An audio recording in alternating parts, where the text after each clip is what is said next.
Good morning, students. Let's start our today's lesson with our chapter number 1, crop production and management.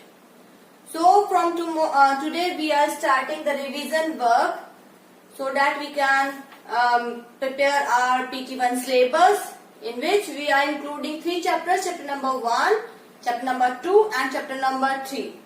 So today we are going to revise the chapter number 1. आज हम chapter number 1 का revision करेंगे. First of all you should know that all the questions will be in the MCQ form. सिर्फ हमारे MCQ form में questions आएंगे. So you have to read the chapter thoroughly. आपको chapter को अच्छी तरीके से रीड करना है. Then you have to underline the main points and then you have to learn them.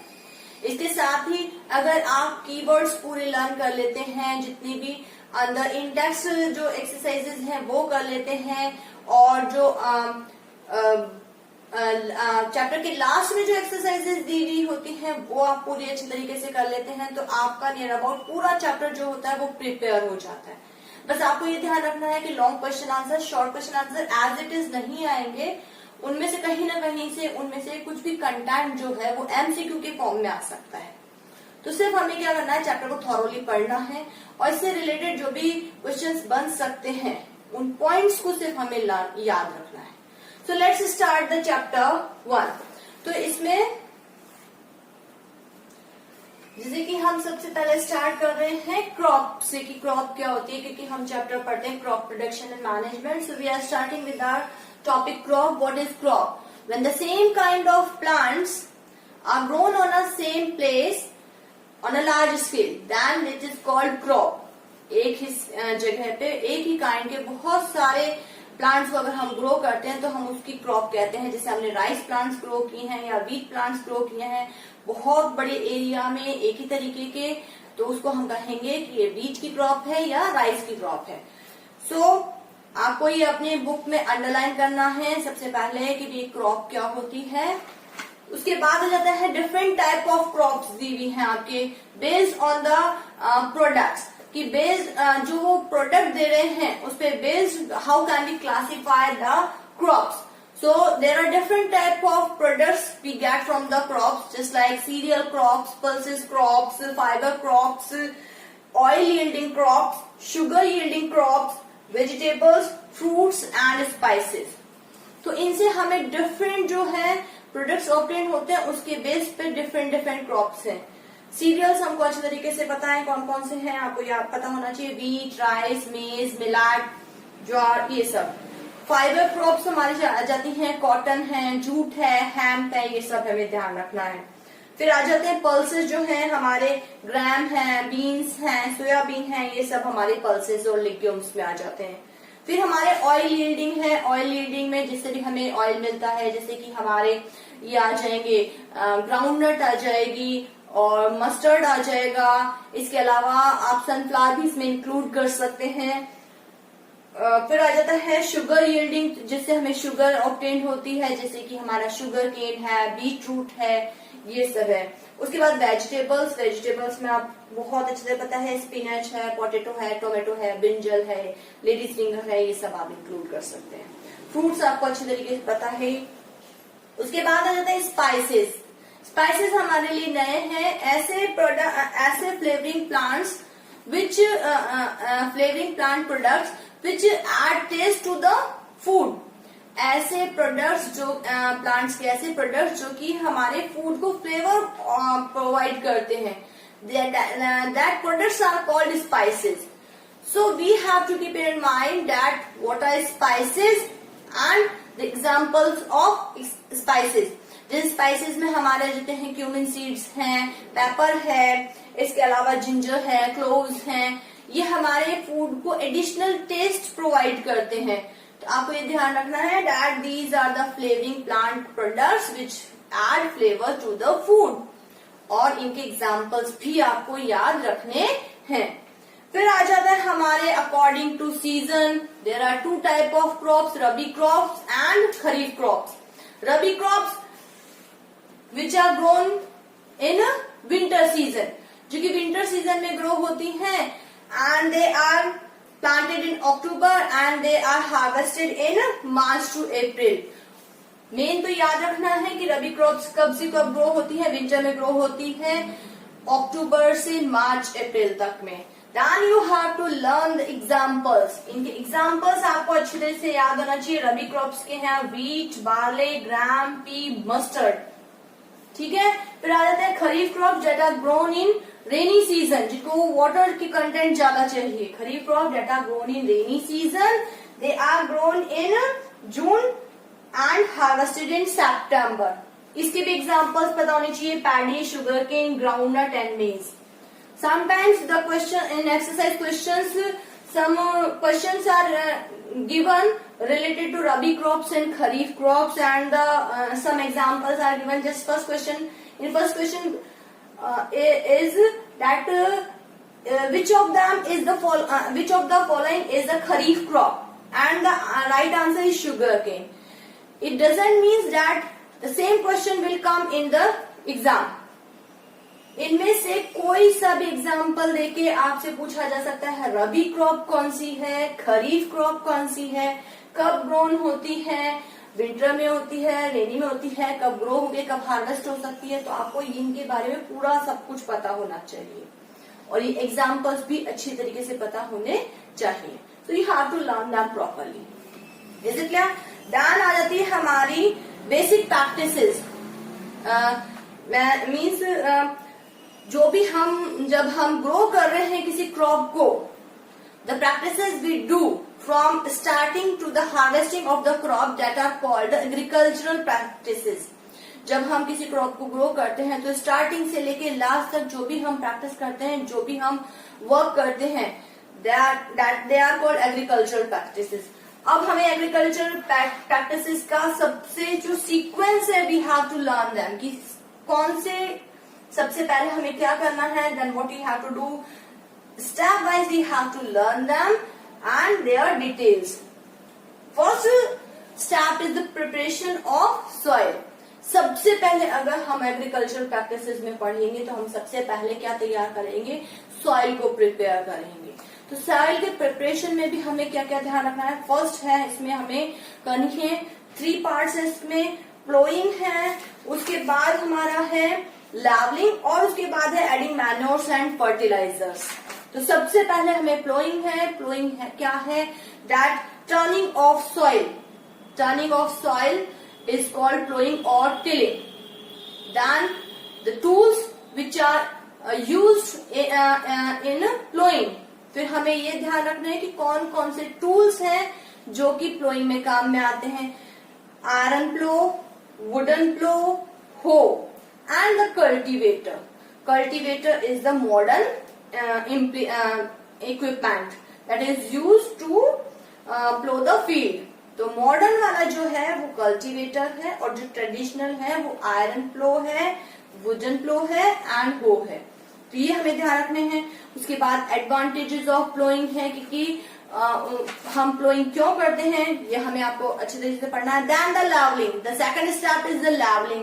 जब हमने प्लो कर लिया, लूजनिंग ऑफ सॉइल कर ली है, टर्निंग कर दी है, उसके बाद हम लेवलिंग करेंगे. So which instrument is use for levelling, that is the leveller. हमें ये ध्यान रखना है कि लेवलिंग में क्या यूज करते हैं, कौन सा इंस्ट्रूमेंट इक्विपमेंट यूज करते हैं, दैट इज कॉल्ड लेवलर. उसके बाद आ जाता है हमारा adding manures and fertilisers.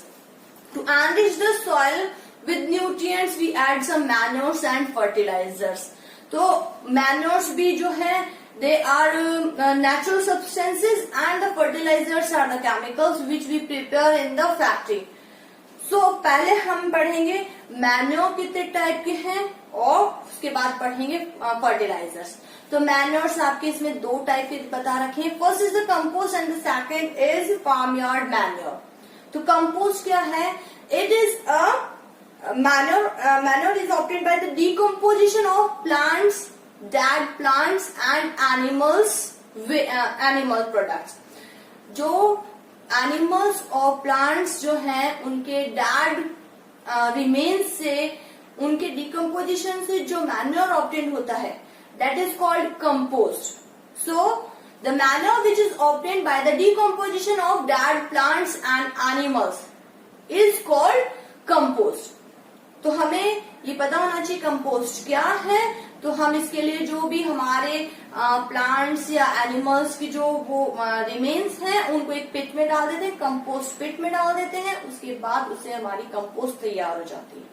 Farm yard manure में क्या होता है, फार्म यार्ड मैन्योर में the field waste which we obtain in the form of animal dung or their urine or the remaining of crop, they are used as manure। उसको हम क्या करते हैं, उस वेस्ट को हम क्या करते हैं एज अ मैन्योर काम में ले लेते हैं।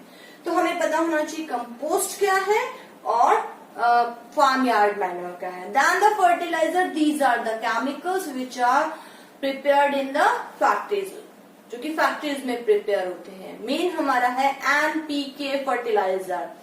एनपीके की फुल फॉर्म क्या है, नाइट्रोजन, फॉस्फोरस, पोटेशियम। पोटेशियम को हम के से डिनोट करते हैं।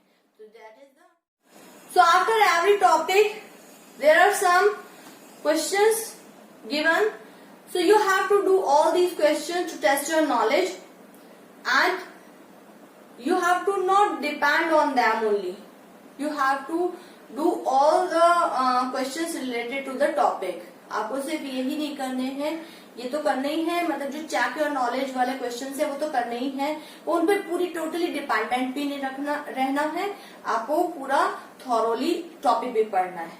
फिर उसके बाद आता है selection and sowing of seed.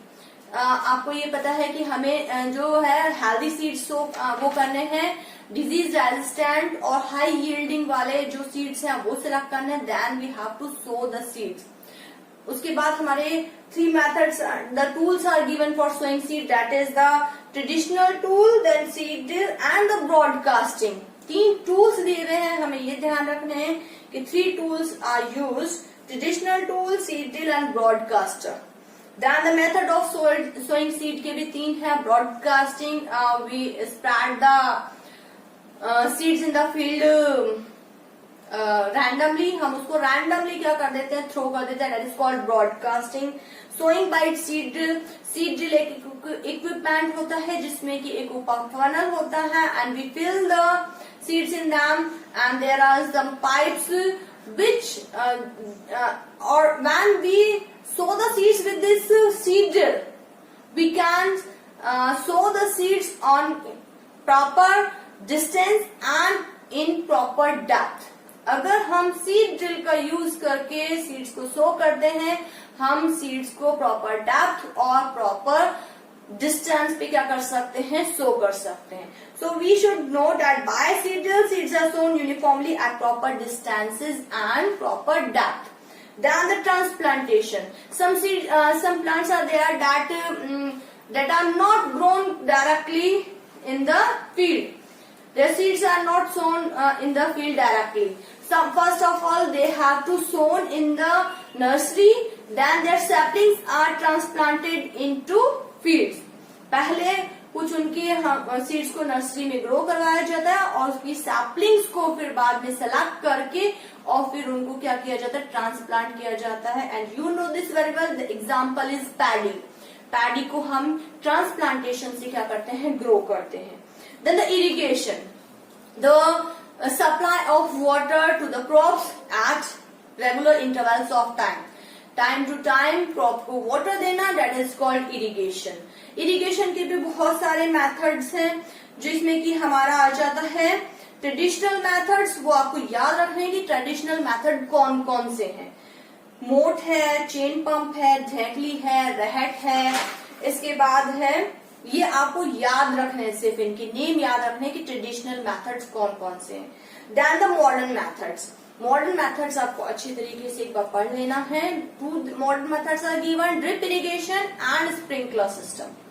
Drip irrigation, in which in this method the water is supplied directly to the roots of the plants drop by drop।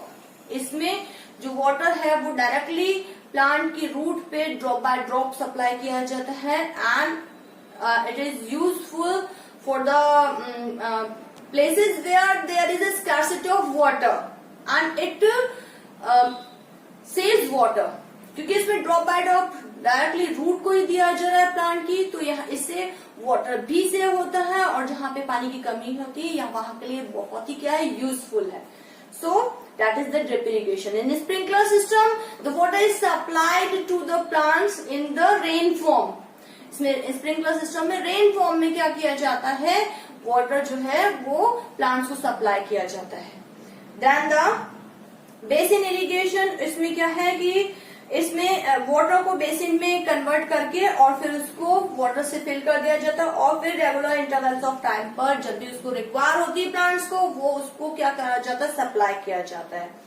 Then the weeding, उसके बाद हमारा नेक्स्ट थिंग आ जाती है weeding. जब हमने अपने seeds को सो कर दिया तब उसके बाद वीडिंग की जाती है. What is, so first of all we should know what are weeds.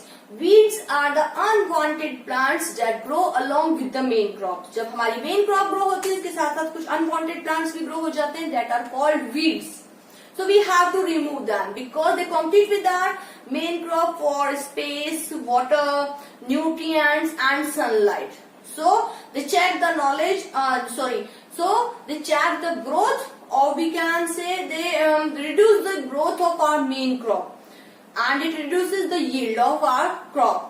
उनसे कॉम्पीट करते हैं जिसकी वजह से उनकी ग्रोथ रुक जाती है. हमारी जो मेन क्रॉप है उसकी ग्रोथ रुक भी सकती है और कम भी हो सकती है जिससे कि हमें उपज कम मिलती है. So we have to remove them. And weeding के क्या क्या मेथड्स हैं, tilling, second manual method and the third is chemical method. Manually हम उनको उखाड़ के फेंक सकते हैं, टिलिंग करके खोद के उनको निकाल सकते हैं. Then chemical method, there are some chemicals which are used to destroy the weeds. They do not harm the main crop but they destroy the weeds. So you have to learn the examples that these chemicals are called weedicides that destroy the weeds. And the example is 2,4-D, methachlor and cizazine and MCPA. These three examples you have to learn. Then the crop protection. उसके बाद हम हमारे weeding की तो हमें क्या करना है, हमारी क्रॉप को प्रोटेक्ट करना है. क्रॉप प्रोटेक्शन में हमारा ये है कि फेंसिंग करके हम कर सकते हैं और इसके अलावा जो स्केयरक्रो है उससे हम अपने जो बर्ड्स वगैरह हैं जो कि सीड्स को डिस्ट्रॉय कर देते हैं उनसे उनको क्या कर सकते हैं, प्रोटेक्ट कर सकते हैं. And then we can protect our crops from different diseases that are caused by virus, bacteria and fungus by using some chemicals that are called herbicides and fungicides. Herbicides को यूज करके हम क्या कर सकते हैं, हमको डिफरेंट डिजीज से क्या कर सकते हैं, प्रोटेक्ट कर सकते हैं. और जब हमने इनको प्रोटेक्ट कर लिया है उसके बाद लास्ट स्टेज आ जाती है हमारी हार्वेस्टिंग की. तो हार्वेस्टिंग में सबसे पहले हमने उनको कट किया हार्वेस्टर से, उसके बाद हम उनकी थ्रेशिंग करते हैं. थ्रेशिंग के बाद हमारी होती है विनोइंग और फिर लास्ट में हमारा आ जाता है स्टोरेज. उसके बाद लास्ट में हम उसको क्या करते हैं, स्टोर करते हैं. स्टोरेज में हमें ये ध्यान रखना है कि स्टोर में हमें कौन कौन से स्टेप्स याद रखनी है. पहले हमें उनको ड्राई करना होता है जहां पे हम उनको स्टोर कर रहे हैं. That places should be fumigated, they should be disinfected. जहां पे हम स्टोर कर रहे हैं उनको डिसइंफेक्ट करना है. उसके बाद स्टोरिंग की जो मेथड्स हैं वो हमें याद रखना है कि हम उनको किस किस वे में वो कर सकते हैं. जैसे कि सिलोस का इसमें अच्छी तरीके से रखा है कि सिलोस क्या है, साइलोस क्या है, tall cylindrical storage structures with openings. Tall cylindrical structures होते हैं जिनमें की एक ओपनिंग होती है. तो सिलोस का क्योंकि डायग्राम भी दिया हुआ है, फिर ग्रेनरीज बता रखी हैं कि ग्रेनरीज होती है बड़ी बड़ी जहां स्टोर करते हैं. इसके अलावा कुछ जो क्रॉप प्रोडक्ट्स होते हैं they have to store in the cold storage. जैसे पोटेटोज वगैरह हैं इनको हमें कोल्ड स्टोरेज में क्या करना पड़ता है, स्टोर करना पड़ता है. Then again the check your knowledge is given. You have to do all this check your knowledge. इसमें हमें ये भी ध्यान रखना है कि जब हम प्रोटेक्शन पढ़ते हैं तो प्रोटेक्शन हमने बताया था कि हम बर्ड्स से करते हैं, इसके अलावा कैटल्स से करते हैं. इसके अलावा एक चीज और होती है, रोडेंट्स होते हैं जो हमारे रैट्स हैं और स्क्विरल्स हैं. They also destroy our crops. So these all animals are called pest. इन सबको हम क्या कहते हैं, पेस्ट कहते हैं. और इनको हमको किल करने के लिए हम क्या यूज करते हैं, पेस्टिसाइड्स यूज करते हैं. तो ये भी हमें ध्यान रखना है। फिर उसका बाद आ जाता है हमारा ग्रीन रिवॉल्यूशन दिया हुआ है। ग्रीन रिवॉल्यूशन है the dramatic increase in the crop yield in some years in some previous years is called green revolution. कुछ प्रीवियस ईयर्स में बहुत ज्यादा क्या हुआ, ड्रास्टिक इंक्रीज हुआ है क्रॉप की यील्ड में, that is called green revolution. उसको ग्रीन रिवॉल्यूशन कहते हैं। यील्ड में हम डिफरेंट पैटर्न्स को फॉलो करके क्या कर सकते हैं, क्रॉप यील्ड को बड़ा इंक्रीज कर सकते हैं। So 2 different patterns are given. First is the crop rotation, second is the mixed cultivation. In crop rotation, we grow 2 dissimilar crops in the alternative periods on a given farm field. एक ही farm field पे हम alternatively क्या करते हैं, एक बार में एक different type की क्रॉप और अगले ईयर में डिफरेंट टाइप की क्रॉप ग्रो करते हैं। So this is called the crop rotation. So generally we rotate the legumes and the cereal crops. फिर आ जाता है mixed cultivation. Mixed cultivation means the growing of 2 different type of crops at the same period of time in a given farm field. एक ही field में एक ही समय में हमें एक साथ 2 डिफरेंट टाइप के अगर क्रॉप्स हम एक साथ ग्रो कर देते हैं, that is called mixed cultivation. फिर उसके बाद आ जाता है फूड फ्रॉम एनिमल्स। अगर हमें ये एग्रीकल्चर पढ़ रहे हैं तो हमें पता होना चाहिए कि food is also obtain from the animals. So the rearing and breeding of animals to get the different products from the animals, that is called the animal husbandry. उनसे जो भी एनिमल्स हमें प्रोडक्ट्स मिल रहे हैं, वेदर इट इज फूड और other products, तो उनको पालने की जो हमारी जो प्रोसेस है, that is called animal husbandry. So we can say the practice of breeding and raising livestock is known as animal husbandry. तो उसमें हम पढ़ते हैं कि मिल्क और मिल्क प्रोडक्ट्स किससे मिलते हैं। तो इसमें हमें सिर्फ एक चीज ध्यान रखनी है कि अगर हमें हनी रेयर कर रहे हैं, हनी को अगर ऑब्टेन करना है, उसके लिए हम अगर हनी बीज को रेयर कर रहे हैं, then it is called apiculture.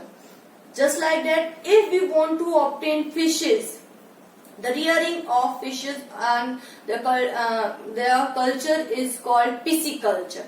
2 terms याद रखनी है, हनी बीज की रेयरिंग एपीकल्चर, इस तरीके से फिशेस का culture that is pisciculture. So that is all about this chapter. पीछे की एक्सरसाइज कीजिए, चैप्टर नॉलेज कीजिए, एक बार चैप्टर को अच्छी तरीके से पढ़ लीजिए, then you are able to do all the MCQs very properly. बहुत अच्छी तरीके से आप कर सकेंगे। So do practice and underline the main points. That's all for the day. Thank you and have a nice day.